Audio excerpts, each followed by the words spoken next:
Player Dirk Nowitzki came out and says there's no loyalty in the NBA anymore, and it says hard for him to watch. Well, when Dirk Nowitzki came along as a foreign player from Germany and he had traded for Robert Tractor Trailer, and I've told this story before as a Michigan Wolverines fan, like most people, I thought that was a joke and comical because Tractor Trailer was a beast in college, and sadly he has since departed. But at the time, Tractor Trailer looked like he was gonna have a good career. And who's this Dirk guy? And the story turned out Dallas Mavericks made one of the greatest moves ever because Dirk Nowitzki is the greatest player in Dallas Mavericks history and one of the greatest players ever. And two NBA Finals, one time he won the chip and an MVP, league MVP.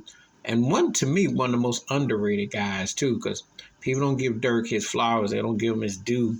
This guy was bad, He came up big, and people thought he was soft and all that, but Dirk was a handful. And I'm gonna tell you something: if Luka Doncic get half of what Dirk's got, he will be on another level. But he ain't hit it like Dirk did. He does your great all around what he's statting and all that, but he ain't hitting it like Dirk. But Dirk, when he says this, is he talking about ownership, management? Is he talking about players? The turnaround these days is because guys are pushing an agenda. Now, there are some guys who are loyal. I don't think Jokic is going to leave Denver. I don't see it. I think that's a built-in case, just like Steph Curry and Golden State. The money's greener today. There's a lot going on today. But these owners also depends with everything with the what I call the parity of styles that's going on. They're looking for certain types, and they're not distinguishing themselves. And so when you're trying to build a championship contending team, they're all looking for a certain type of players. They're not letting guys, feel themselves out, and that takes time. See, Dirk Nowitzki spent 20 plus years with Dallas. That ain't him. Like I said, there are very few people gonna cross that finish line with one team today. So when he says the loyalty, I wonder what side he's talking about.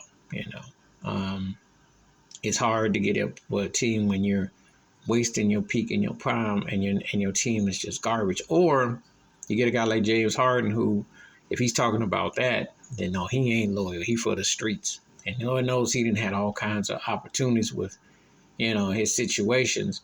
But I understand where he's coming from. It's hard to watch the game in English, just coming down to regular English. This NBA sucks. It's so predictable. You know what the agenda is. I'm glad to see a Milwaukee and a Denver win the chip, the last few years, because you need to switch it up. However, the agenda is so predictable, and all these teams trying to stack, all this push for LA, all this push for Boston.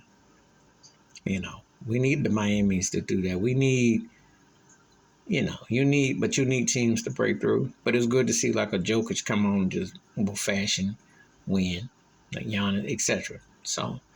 But he makes a valid point, though. There is no loyalty. I don't think there ever has been, but at least people used to mask it more so, And the game was a lot more exciting. This mess now is bad. Please like, subscribe, welcome thoughts, comments, and I do respond. Thank you. Wash your hands, keep your mind clear, watch out for another cheddar if you like it. I'm out. Peace.